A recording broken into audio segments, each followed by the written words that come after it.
I'm tired. I'm tired of being Iowa State Super Bowl. I guess now it's time for the real tournament, you could say. This is Locked On Baylor postgame.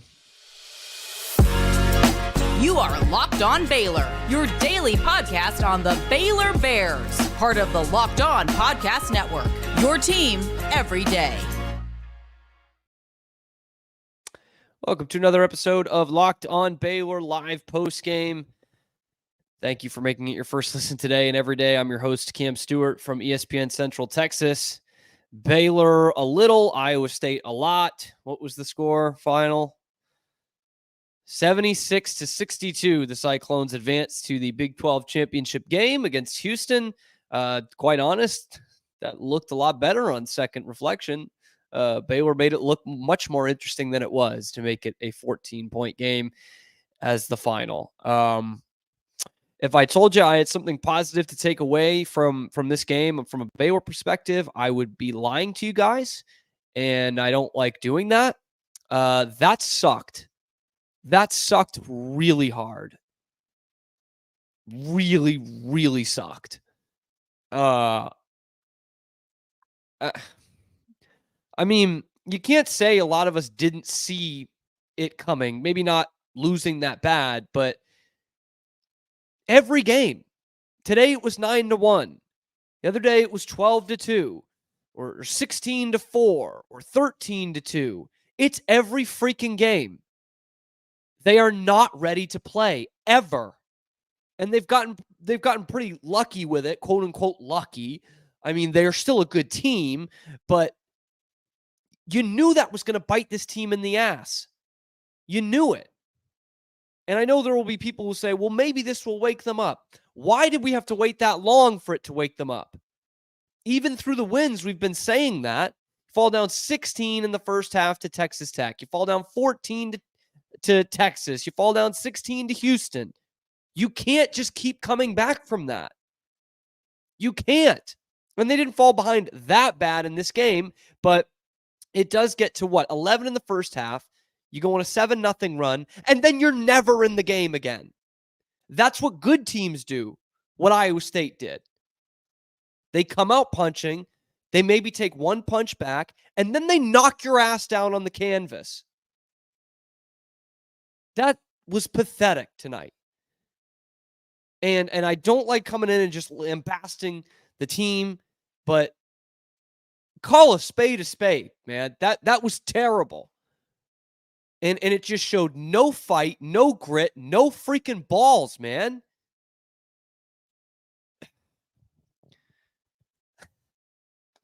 This is what I mean from a fan's perspective of the Big 12 tournament meaning nothing. Because are they going to take something out of this? Hopefully. But then again, like serious teams, player-led teams, would have done something about this weeks ago. And it's finally caught up to you. And even in the wins, I was saying this, and I know a lot of you were thinking this, that they can't keep getting punched in the mouth like that and coming back. That's not the sign of like a great, strong team. It's nice that you come back, but it's going to catch up to you. And it caught up to them. And now they're in a scenario where they can't lose another game. And I'm afraid they're going to lose one next week. And Chuck, I know you think they're losers. They're not. Find something else to do, man. Golly. It would.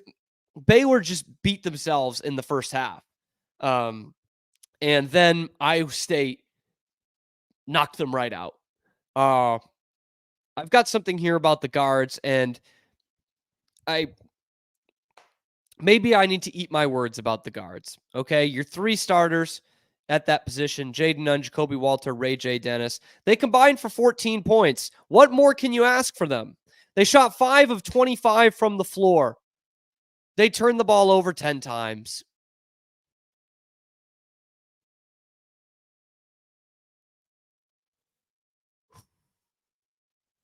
And that's supposed to be the strength of this team.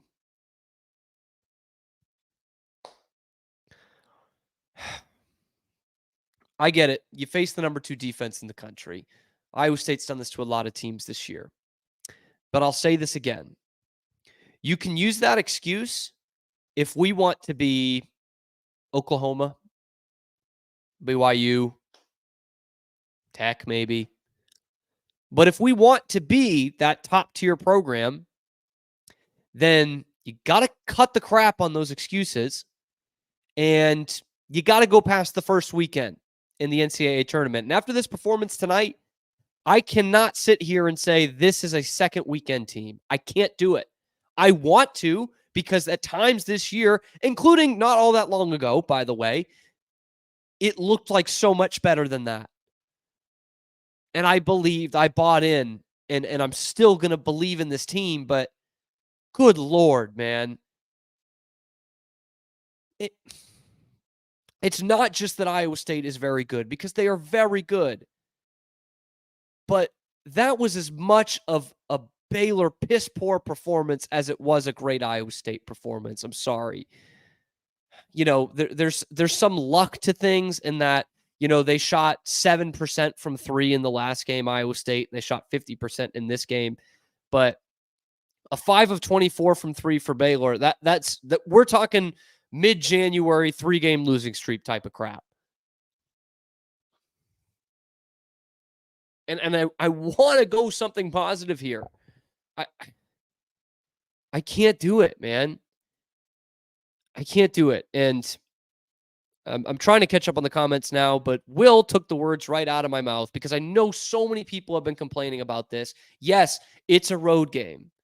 We all know that. That's not changing for another decade. So stop. We get it. It's a road game.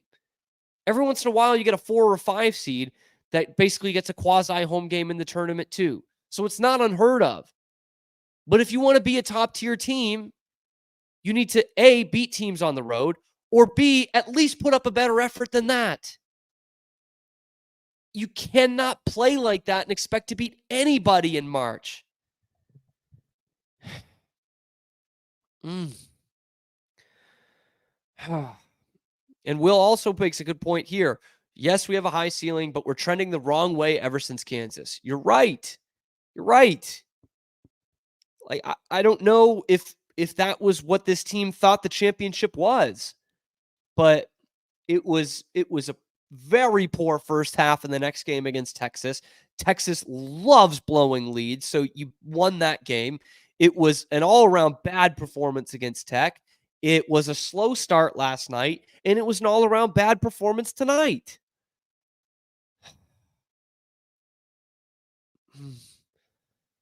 It's one of the worst games that Baylor's played in a long time. It's probably slightly worse than that BYU game on the road. And before that, I think you'd have to go back to that Kansas State loss early in the conference schedule. Ryan says we have no guard depth without Love. I mean, I guess that's true. I guess I will defend the guards here in that this was their worst game in a long time. It's very rare that all 3 of your starters play that poorly, so it hasn't necessarily hurt you. But yeah, Langston Love was going to be the 6th man of the year, and it sucks that you lost him. But you've also played without him for the better part of a month and a half or a month here. Like, I don't want to use that as an excuse anymore. I don't. And this is what I was talking about earlier. Chuck, man, I know you want to come on here because you just don't like Baylor, or you think I'm too positive. I'm not going to sit here and call them losers that always find a way to lose. I'm not going to do that. Did this suck tonight? Yes. But golly, you know how to bring the positive out of me. I know it's exactly not what you're looking for. Jacob says blaming Scott Drew when we miss open 3, silly turnovers, play weak defense. I don't know who's blaming Scott Drew, but I would also say 2 of those things you could blame on a coach, by the way. Like playing weak defense, that's not, that can go on a coach too. And silly turnovers, yep, that's not like a coach is not passing it to the other team. But when you revert to these bad habits, that it looks like you eliminated, then that is something on the coaching staff. I'm not saying this is a bad coaching staff. I'm not saying, they're terrible or anything, but you can do that. You could do that. I honestly think we're a better team than that. We just can't play a good first half. John, at the end of the day, if you're going to be a better team, you got to start playing good first halves. That's half the game. I don't know what to tell you. I'm not going to agree with this, Aiden. I know you're a loyal listener, but I'm not going to agree with this. Scott Drew has been awful all year. Unfortunately, I think that's way off base. I'm sorry. In fact, I think he turned a lot around within this season. I was critical of him earlier in the year of not drawing up good plays for one possessions, and they were excellent at that most of the rest of the year and scoring down the stretch. As I talked about after that Cincinnati game, they were great with that. How many lobs they get in the last possessions of first halves. So I'm not going to sit here and say Scott Drew has done a bad job. I'm sorry.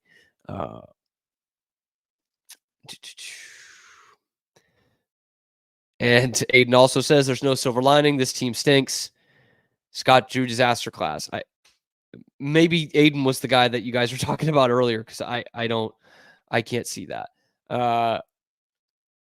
LT says, couldn't we have just lost by like 4? I would have felt a lot better with that, LT. I'm not going to lie to you. I would have felt a lot better with that, but if they had done that, it wouldn't have made me completely rethink how I feel about this team starting next week. We had 2 more loners. Yeah, man. Loner gave you 2 great games there for him. I really would have liked to see more of that throughout the last season, 2 seasons. Not that he's been bad or anything. I think he's played a role for them this season, but he's a playoff guy, man. I don't know why he is. Yeah, what else we got? I mean, the turnovers were back and reared its ugly head. They have 13 for the game, which is not like dreadfully bad, but you guys saw it. I mean, they were not good turnovers. They were not playing hard turnovers. They were lazy turnovers. It wasn't, hey, this is just what happens against the number 2 team in the country, or number 2 defense in the country. But it was not good. It was not good. Cameron, great name, says that's a coach's problem if they don't want to play. I won't say that's wrong. I mean, that's right. I'm not going to say it's a bad coaching staff because of that, but yes, that is a glaring issue that they have not turned around. I mean, he's still a Hall of Famer. Anyway, in terms of how it goes for this NCAA tournament, yeah, I mean, if you put a gun to my head right now, I might have to say this is a team that goes out the round of 32. They should not. I don't want them to. But if that's what you made me decide right now, and maybe it's different tomorrow when I sleep on it, but just performances like that in March, where we're reverting to the bad habits. I don't know. I'm lost for words. Like, I don't know what to say. Then again, I will rush to Baylor's defense here. You're probably not going to face a team as good as Iowa State until the Sweet 16. There are teams that you can't play first halves like that against them, and you'll still lose. Like, there's hungry mid-major teams out there that if you play first halves like that in the round of 32, that they're going to beat you. You're not going to be able to come back. So it's tough. Wow, a lot of discourse about Scott Drew, man. I don't know. I'm old enough to remember when he won a national championship. And yes, I am going to ride with that 3 years later. Does Baylor need to make another deep tournament run to be the program that we want to brag that they are? Yes, no doubt. No doubt. If it's a 3rd straight year that's out in the first weekend, that's a problem. You'll lose a lot of your bragging rights based off that. I am kind of glad we don't have to play Houston. Houston is really, really good. Really, really good. And they've looked as good as they have all season in these last 2 games against 2 good teams. Even though they've had long scoreless stretches, they look fantastic. So kind of glad we don't have to face them tomorrow, and we can just ride this out to Sunday. Cameron says Walter does not look like a lottery pick. I'll push back on that one a little bit. He had a terrible game. This is probably his worst game of the season. Is that encouraging? No, but I think he's shown a lot this season to prove that he is a lottery pick. But of course, you want those guys to perform in the big games, and he had his worst game of the year, which stinks, which really stinks. He was not alone. Jayden Nunn. When you think about it, this has been like a week and a half in a row, if that term makes sense, that Jayden Nunn has not played like the player that he was for the 3 weeks before that.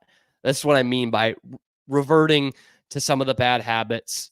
And one of them is just Jayden Nunn's play. He's just not seeing the ball go through the basket right now. 4 points on 1 of 5. Didn't give you an assist. Turned it over 3 times.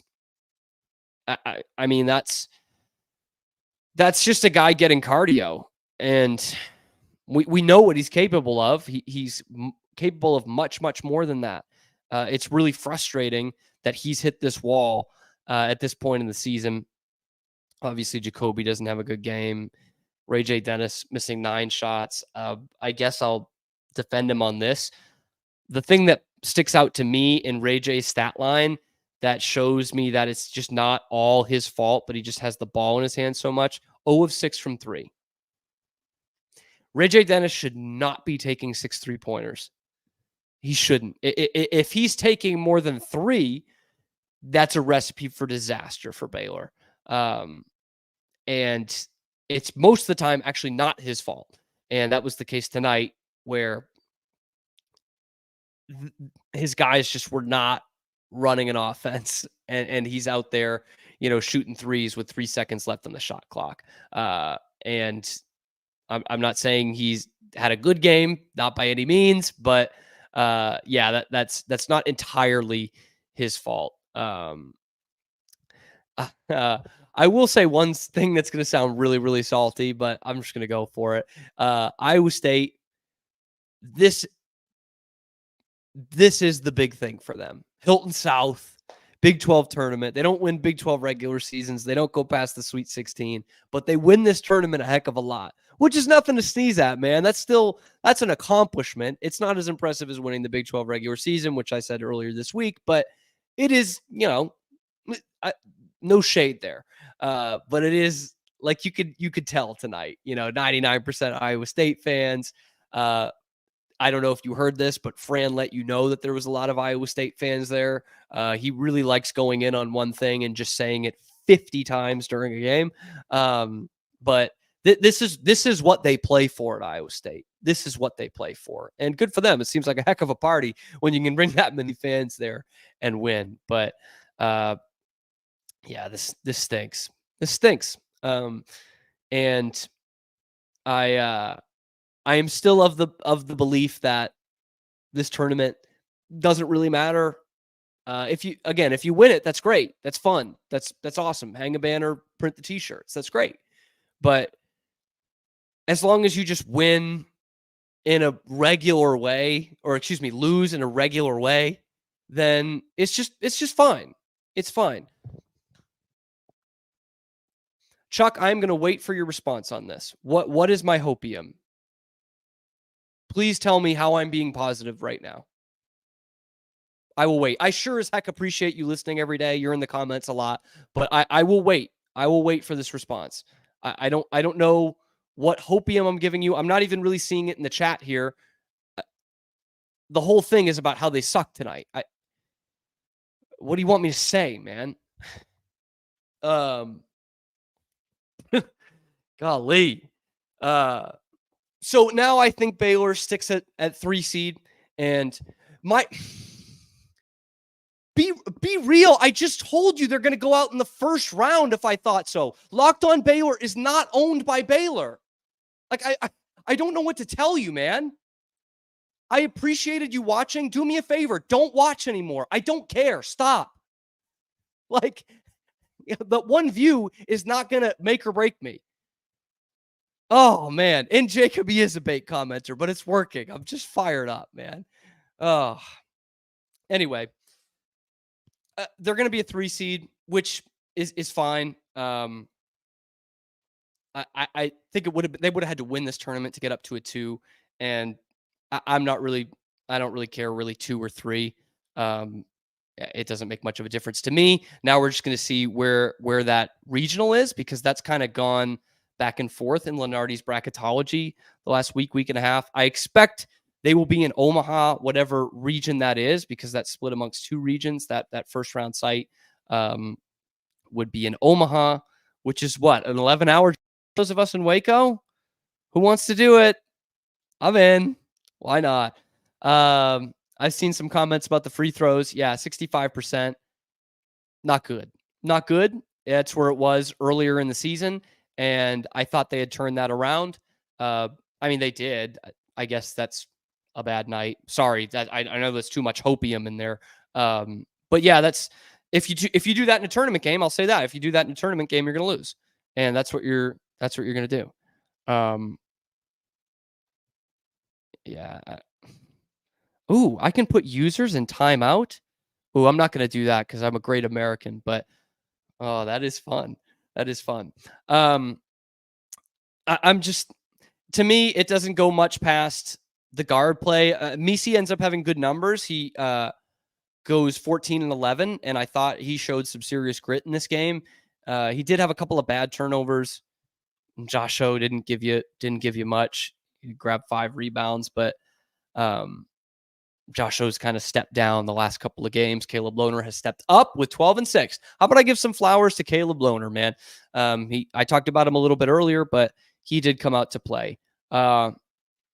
Anyway, we'll be live again Sunday night, and I'll probably be a little bit more calm. But interested to see where the Bears end up and who that 1 seed is. In fact, I'll take a quick look at what Lenardi had this morning, which is obviously very much subject to change with the games today. But as of this morning, today and tomorrow, those games, by the way, as of this morning, he did have Baylor in Omaha in the West region as the 3 seed. So that would be, looks like now probably North Carolina's region as the number 1, which would knock out Arizona, weirdly enough. And I think Tennessee is also on life support for a 1 seed. And yeah, Lenardi does not have them. He's got Purdue, UConn, Houston, and North Carolina. And right now that sounds right. Iowa State is a 2. I think they firmly deserve to be there for that. He's got Tennessee as the 2 in Houston's region. So the last 2 essentially, but it's also the South region. So I think that's why he did that. Anyway, but he would have Baylor with Oakland right now in Omaha. Winner faces the winner of Nevada and James Madison. So that Mountain West, man, that ain't no joke, man.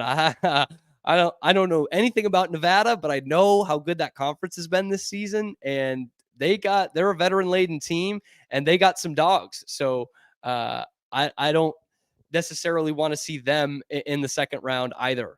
Even not knowing a lot, that would remind me of the kind of team that we thought Creighton was going into last year. So yeah, that's the most recent bracketology as I refresh just to make sure.